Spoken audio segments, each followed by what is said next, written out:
اعوذ باللہ من الشیطان الرجیم بسم اللہ الرحمن الرحیم۔ اس دنیا میں ذات خداوندی کے بعد بنی نوع انسان پر جس ذات کا سب سے بڑا احسان ہے وہ رسول اللہ صلی اللہ علیہ وآلہ وسلم کی ذات گرامی ہے۔ آپ صلی اللہ علیہ وآلہ وسلم نے بنی نوع انسان کو کفر و شرک کی تاریکیوں سے نکالا جن میں دنیا مکمل طور پر ڈوب چکی تھی۔ آپ صلی اللہ علیہ وآلہ وسلم نے کفر کی تاریکیوں کو مٹایا اور دنیا کو اسلام کی روشنی سے منور کیا۔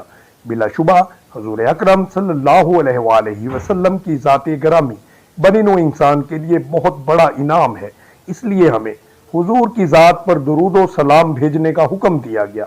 شاعر رسول سیدنا حسان بن ثابت رضی اللہ تعالیٰ عنہ فرماتے ہیں وَأَحْسَنُ مِنْ كَلَمْ تَرَكَتْ عَيْنِي وَأَجْمَلُ مِنْ كَلَمْ تَلِدِ النِّسَاء خُلِقْتَ مَبَرًّا مِنْ كُلِّ عَيْبٍ كَأَنَّكَ قَدْ خُلِقْتَ كَمَا تَشَاءُ کہ یا رسول اللہ صلی اللہ علیہ وآلہ وسلم آپ سا حسین میری آنکھ نے نہیں دیکھا، اور آپ صلی اللہ علیہ وآلہ وسلم جیسا خوبصورت کسی ماں نے پیدا نہیں کیا۔ آپ صلی اللہ علیہ وآلہ وسلم کو ہر عیب سے پاک پیدا کیا گیا، گویا کہ رسول اللہ صلی اللہ علیہ وآلہ وسلم کو ان کی مرضی کے مطابق بنایا گیا ہو۔ قرآن کریم میں اللہ تبارک و تعالیٰ فرماتا ہے کہ اے نبی صلی اللہ علیہ وآلہ وسلم ہم نے آپ کے ذکر کو بلند کیا، جیسا کہ آیت کریمہ ہے وَرَفَعْنَا لَكَ ذِكْرَكَ، یعنی ہم نے آپ کے ذکر کو بلند کیا اور ہم رسول اللہ صلی اللہ علیہ وآلہ وسلم کے ذکر کو ہمیشہ بلند کریں گے۔ آج ہم اس ویڈیو میں آپ کو رسول اللہ صلی اللہ علیہ وآلہ وسلم کی سیرت طیبہ کے متعلق بتائیں گے، جس میں ہم آپ صلی اللہ علیہ وآلہ وسلم کے پردادا حضرت ہاشم کا ذکر کریں گے۔ اسی وجہ سے رسول اللہ صلی اللہ علیہ وآلہ وسلم کے خاندان کو ہاشمی خاندان کہا جاتا ہے۔ حضور اکرم صلی اللہ علیہ وآلہ وسلم کے پردادا کا نام ہاشم تھا، جس کی وجہ سے خاندان بنو ہاشم کہلاتا تھا۔ ہاشم جن کا اصل نام عمر تھا بہت معزز اور مہمان نواز تھے، اور آپ کا دسترخوان بہت ہی مشہور تھا، جہاں سے حاجیوں کو کھانا کھلایا جاتا اور پانی پلایا جاتا تھا۔ وہ ملک شام سے خشک روٹیاں لا کر اس کو اونٹ کے شوربے میں ڈال کر حاجیوں کو پیش کرتے تاکہ وہ پیٹ بھر کر کھائیں، اس لیے ان کو ہاشم یعنی روٹیوں کا چورا کرنے والے کا لقب ملا۔ حضرت ہاشم کی مالداری اور سخاوت کی وجہ سے ان کا پورے عرب میں چرچا تھا، اور عرب کے تمام قبائل ان کی نہایت ہی تکریم کیا کرتے تھے۔ حضرت ہاشم کی شادی یثرب میں عمر کی بیٹی سلمہ سے ہوئی، اور ان کا تعلق بنو نجار خاندان سے تھا۔ بنو نجار قبیلہ خزرج کا خاندان تھا۔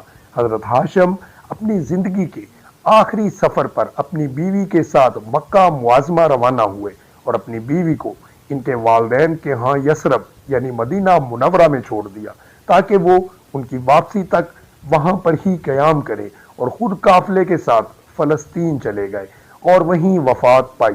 ان کی وفات کے کچھ روز بعد ان کے ہاں بیٹا پیدا ہوا جو اپنی والدہ ماجدہ کے ساتھ مدینہ منورہ ہی میں قیام پذیر رہے، اور ان کا نام شیبۃ الحمد رکھا گیا۔ حضرت ہاشم کی وفات کے بعد ان کے چھوٹے بھائی اور شیبہ کے چچا مطلب بن عبد مناف کو سقیہ اور رفادہ کا متولی بنایا گیا۔ وہ حضرت ہاشم کی وصیت کے مطابق ہی متولی کے فرائض سر انجام دے رہے تھے۔ شیبہ کے جوان ہونے تک ان کے چچا اپنے بھائی کے بیٹے کو مکہ معظمہ لانے کے لیے یثرب روانہ ہوئے۔ مدینہ منورہ پہنچ کر مطلب بن عبد مناف نے اپنے بھتیجے اور بھائی کی بیوہ سے ملاقات کی اور بہت خوش ہوئے۔ شیبہ کی ماں سے اجازت لی کہ ان کے بیٹے کو اپنے ساتھ لے جانا چاہتے ہیں۔ اس اجازت کے بعد ان کے اکلوتے بیٹے اور اپنے بھتیجے کو لے کے مکہ معظمہ کی طرف روانہ ہوئے۔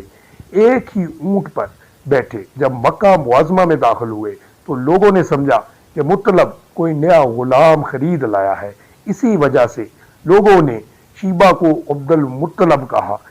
بعد ازاں انہوں نے بتایا بھی کہ یہ میرا حقیقی بھتیجا ہے، نہ کہ یہ میرا غلام، لیکن حضور اکرم صلی اللہ علیہ وآلہ وسلم کے دادا کا نام عبد المطلب ہی مشہور ہو گیا۔ دوستو، اگر آپ کو ہماری یہ ویڈیو پسند آئی ہو تو ہماری ویڈیو کو لائک کریں، ہمارے چینل پر سبسکرائب کریں اور بیل آئیکن کو دبا دیں تاکہ ہماری نئے آنے والی اسلامک ویڈیو کا نوٹیفیکیشن آپ کو موصول ہوتا رہے۔